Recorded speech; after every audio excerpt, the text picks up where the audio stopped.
Good evening and welcome to the COVID-19 update on Channels Television. I'm Millicent Walker. Here are some of the highlights this hour.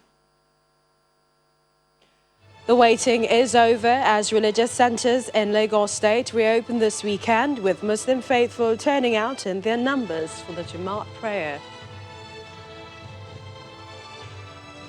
Taraba State government distributes non-pharmaceutical products to schools ahead of WAEC examinations as part of COVID-19 safety measures.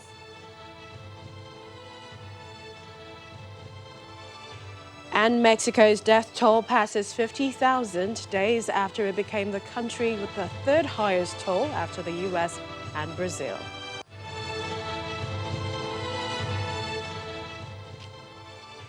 According to the Nigeria Center for Disease Control (NCDC), the use of a face mask and the other non-pharmaceutical preventive measures on COVID-19 will contribute quickly to controlling the coronavirus outbreak. Last night, the center announced 354 new infections recorded in 16 states and the Federal Capital Territory. The FCT recorded the highest number of infections at 78. Lagos comes next with 76. Kaduna 23, 19 were recorded in Ebonyi, 18 in Oyo, Nasarawa and Rivers 17 each. Delta recorded 16 new cases, Kwara 15, Akwa Ibom 13, Edo and Ogun 12 each, Plateau 11, 9 in Kano, Bauchi, Borno, and 6 in Ekiti. Now, Nigeria currently has a total of 11,884 active cases of COVID-19 on admission across the country, which is about 26.2% of the latest total, 45,244 confirmed cases of the virus across the country.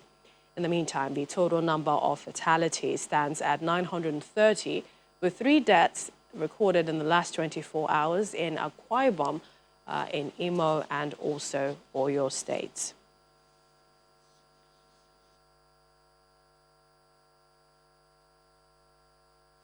Now, after 5 months of shutdown due to the coronavirus pandemic in Lagos State, Muslim faithful trooped to their place of worship to observe the Jumat prayer, observing physical distancing among other safety protocols.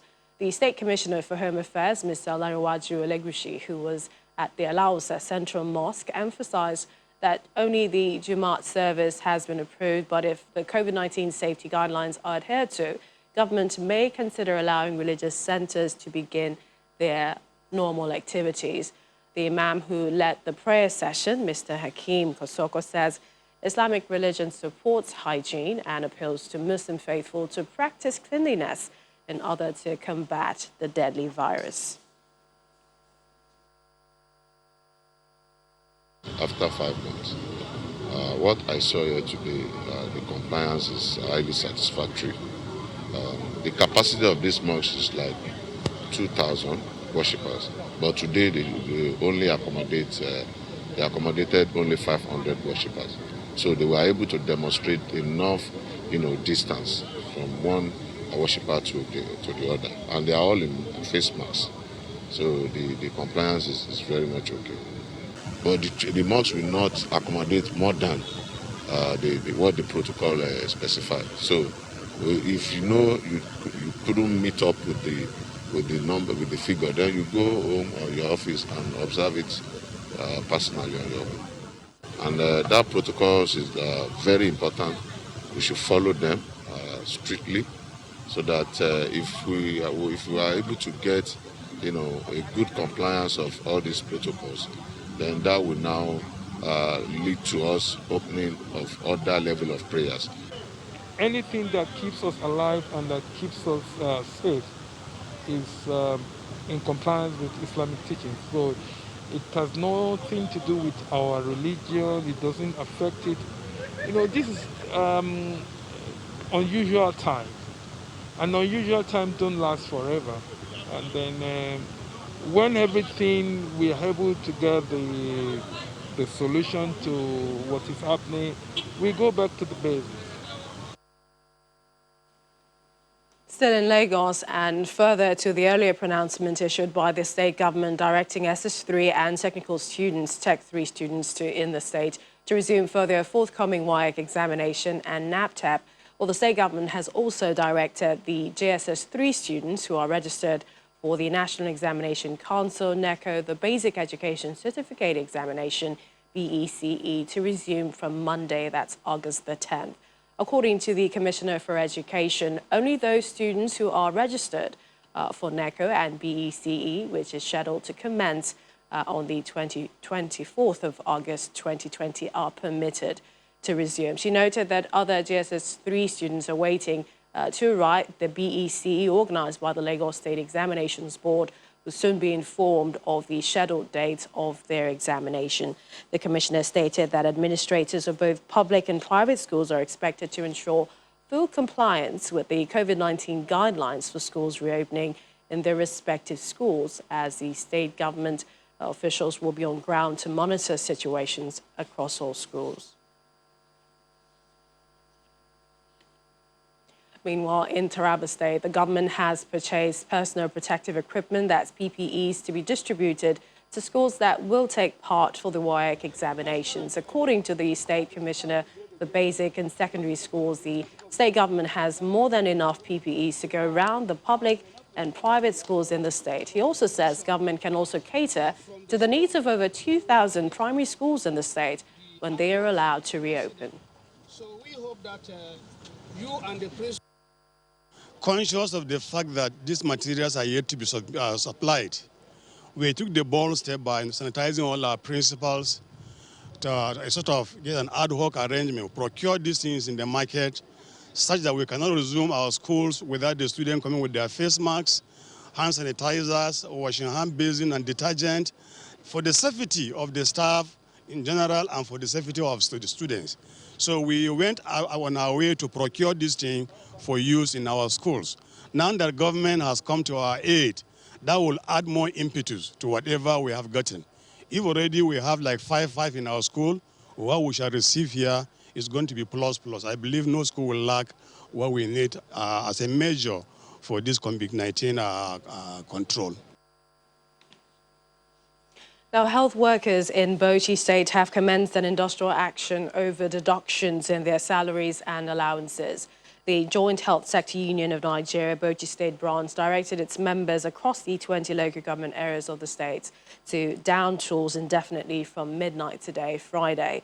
The state chairman of the union says the action became necessary following government's inaction after the expiration of the 2 weeks ultimatum given to it to resolve the pending issues.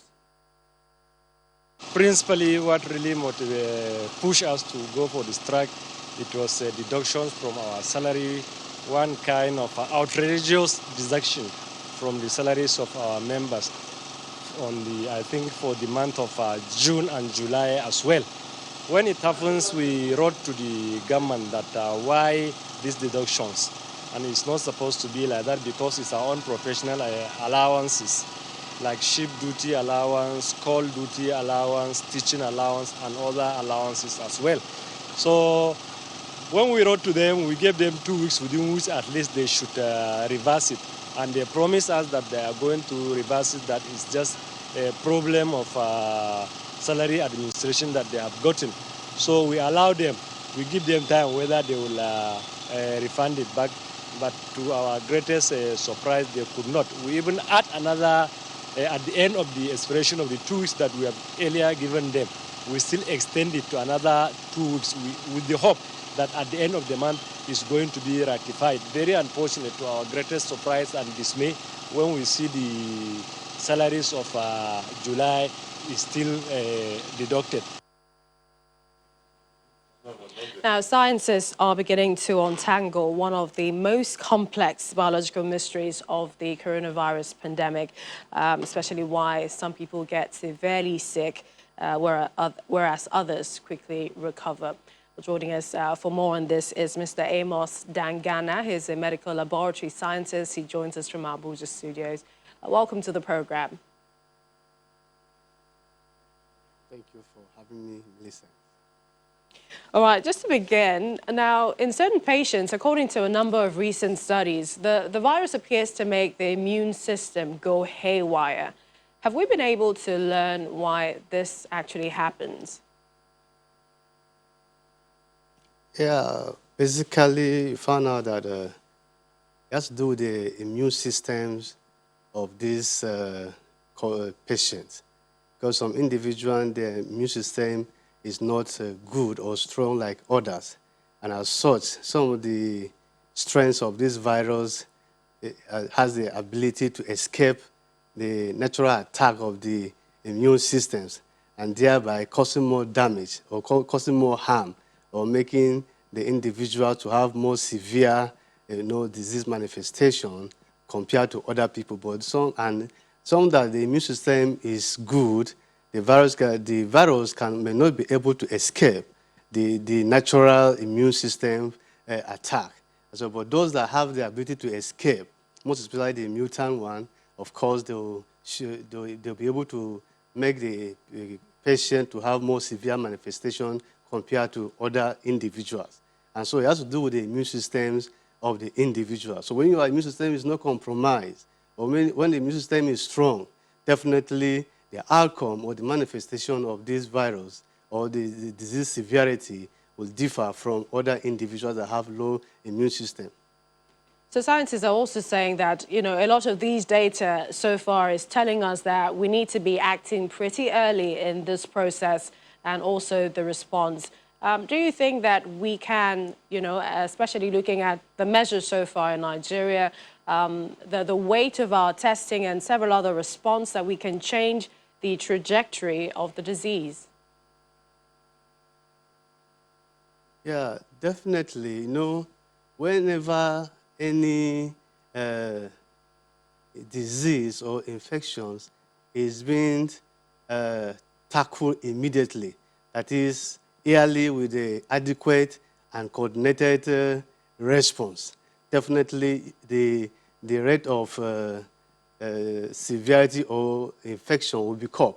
But when it is not attacked early with the adequate and coordinated response, you may attack it early, but with not the adequate response.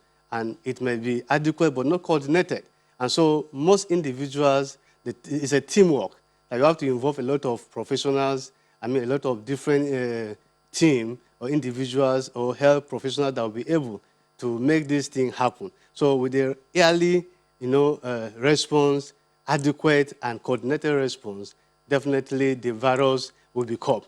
But when that is not, when that does not happen, then you could find out that that will be the outcome of the infection. It will go haywire.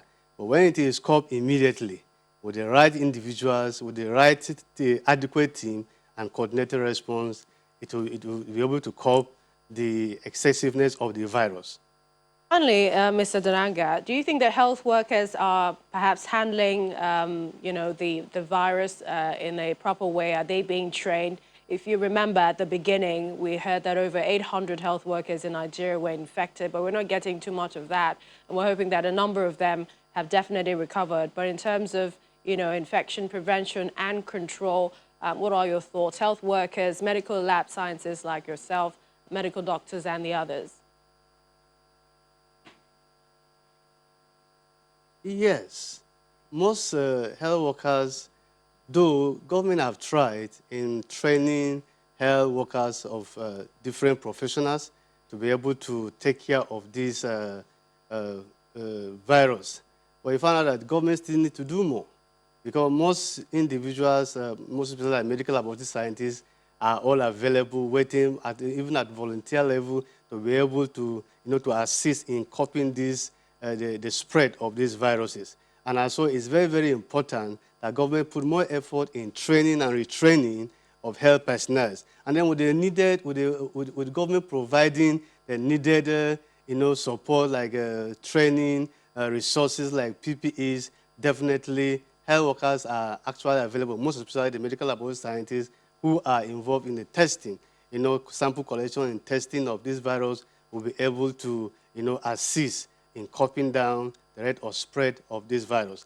Basically, government needs to do more, as in training, capacity training of volunteer medical laboratory scientists particularly, and other health workers, so that they can be able to cope this. But medical laboratory scientists and other health workers are actually available to be able to provide the needed support for the government to be able to cope this, the spread of this virus. We appreciate your time. Thank you so much, Mr. Amos Dagana, Medical Lab Scientist. Thank you for joining us on the program. Thank you very much. We have more on the global response to the pandemic when we return. Please stay with us. The African Union Centers for Disease and Control says a bold and aggressive action is needed as the continent passes the 1 million mark in coronavirus cases. This milestone, reported by Africa's CDC and Prevention, comes more than 5 months after Egypt reported the continent's first confirmed case on February 14. More than 22,000 people have so far died across Africa from the disease, while over 690,000 have recovered. South Africa is the hardest hit, accounting for more than half of the total number of registered infections in Africa. It's also the 5th worst hit globally. Egypt is in second place with 95,000 confirmed infections, followed by Nigeria, Ghana, Algeria, Morocco, and Kenya. Experts say a lack of comprehensive testing across Africa means the true extent of the pandemic is not known.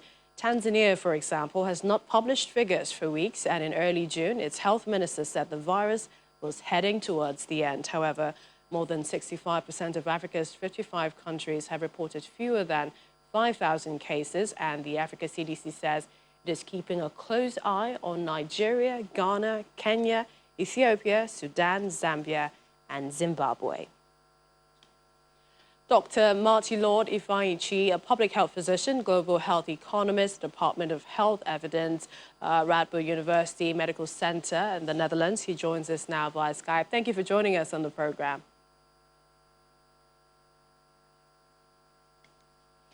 All right, let's start with Africa and what we're seeing. The confirmed cases appear to have passed the 1 million mark. How would you assess the response on the continent?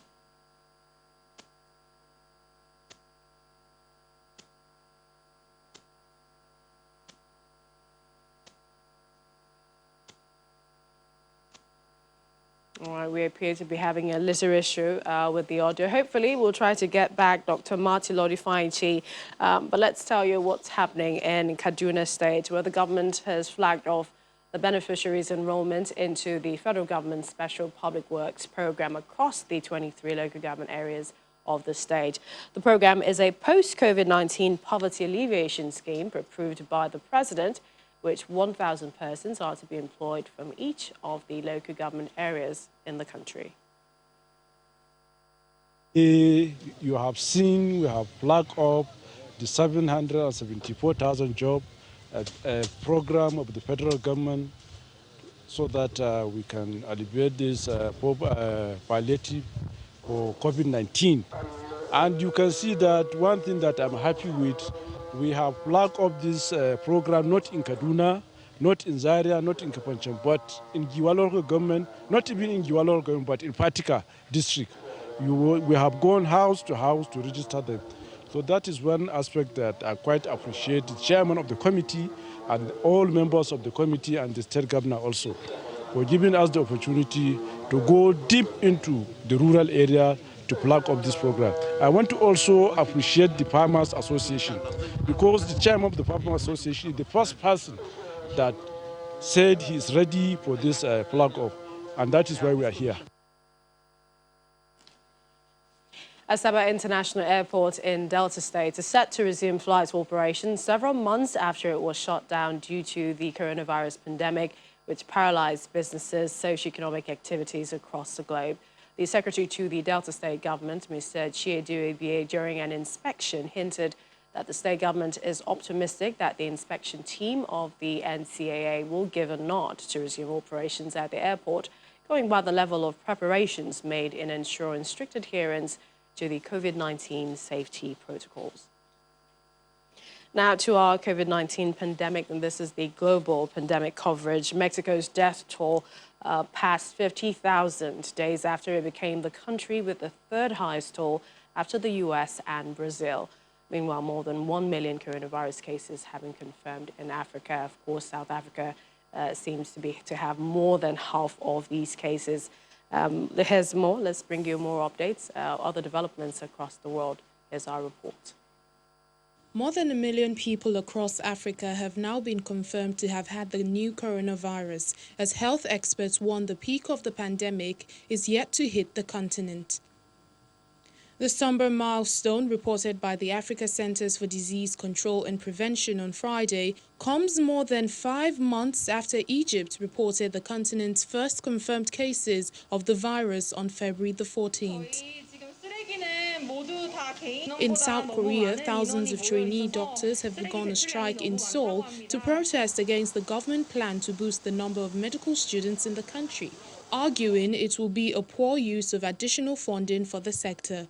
Trainee doctors held up placards with some reading "Interns and residents are not slaves" and "Intern residents are the future of South Korea" during the protest in the capital city. Australia is preparing for further domestic border closures as Victoria State announced another daily record high for the number of COVID-19 infections. Victoria, the country's second most populous state, reported on Friday 450 new COVID-19 cases and 11 deaths in the previous 24 hours. The state has nearly 8,000 active COVID-19 cases. And residents in Manila are blaming government shortcomings for a new spike in COVID-19 cases in the Philippines as the country hit the highest number of infections in Southeast Asia. The Philippines recorded 3,561 new infections, taking its total confirmed cases to over 119,000, higher than Indonesia at 118,753 infections. And the World Health Organization has initiated the mask challenge, and all you need to do is take a picture of yourself wearing the face mask and indeed challenge your friends. They're saying that this is an opportunity to protect yourself, protect the whole world, the vulnerable groups with regards to COVID-19. For more updates, you can also take a look at our website, channelstv.com. It has the latest on the pandemic. You can see the U.S. death toll soaring as global virus cases tops 19 million. Several other headlines saying it's nearing 20 million. Of course, there's several other things happening with regards to the race for the vaccine and many other headlines. Just log on to our website. That's channelstv.com. It's at your fingertips. That's the program this evening. Thank you for watching. I'm Millicent Walker. Bye for now.